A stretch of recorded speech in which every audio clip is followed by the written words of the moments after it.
సభను జయప్రదం చేయాలని కోరుతూ నంద్యాల జిల్లా సమితి నుండి దాదాపు వందలాది మంది కార్మికులు, కర్షకులు, రైతులు, వ్యవసాయ కూలీలు, విద్యార్థులు, యువజనులందరూ కూడా తరలిపోవాలనేటువంటి ఉద్దేశంతో ఈ జీపు జాతర ప్రారంభం కావడం జరిగింది. ఇప్పటికే వేల మంది శ్రమజీవులను కలుసుకొని ఈరోజు ఆత్మకూరు పట్టణానికి రావడం జరిగింది.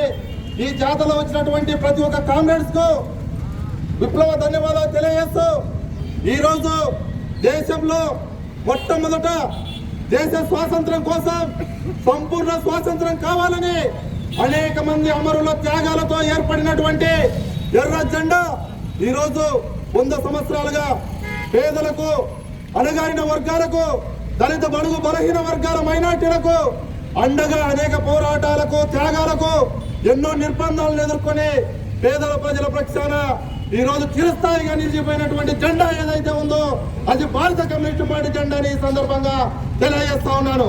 ఈరోజు దేశంలో మతోన్మాద ప్రభుత్వాలు, పేద ప్రజలకు వ్యతిరేకంగా ఉన్నటువంటి ప్రభుత్వాలు ఈరోజు రాజ్యం వెళ్తా ఉన్నాయి. కార్పొరేట్ శక్తులకు అనుకూలంగా ఉన్నటువంటి ప్రభుత్వాలు ఈరోజు అధికారంలోకి వచ్చాయి. ఖబర్దార్, ఈరోజు ఎర్ర జెండాలు ఉండకూడదనేటువంటి ఆలోచన విధానంతో ఈ రోజు ఉన్నటువంటి పార్టీలు ప్రయత్నం చేస్తా ఉన్నాయి. మేము ఒకటే విజ్ఞప్తి చేస్తా ఉన్నాం, మీ అబ్బ తరతరాలు ఎవడొచ్చినా కూడా ఎర్ర జెండాను ఏమి చేయలేరు.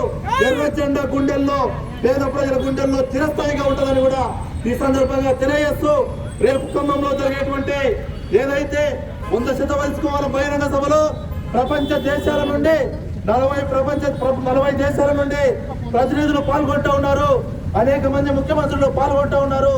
ఆ బహిరంగ సభలో ఆత్మకూరు ప్రాంతం నుండి వందలాది మంది ఆ ఖమ్మం మహాసభలో, బహిరంగ సభలో పాల్గొని విజయవంతం చేయాలని కూడా కోరుకుంటూ ఈ అవకాశం ఇచ్చినటువంటి అధ్యక్షుల వారికి ధన్యవాదాలు తెలియజేస్తున్నాను.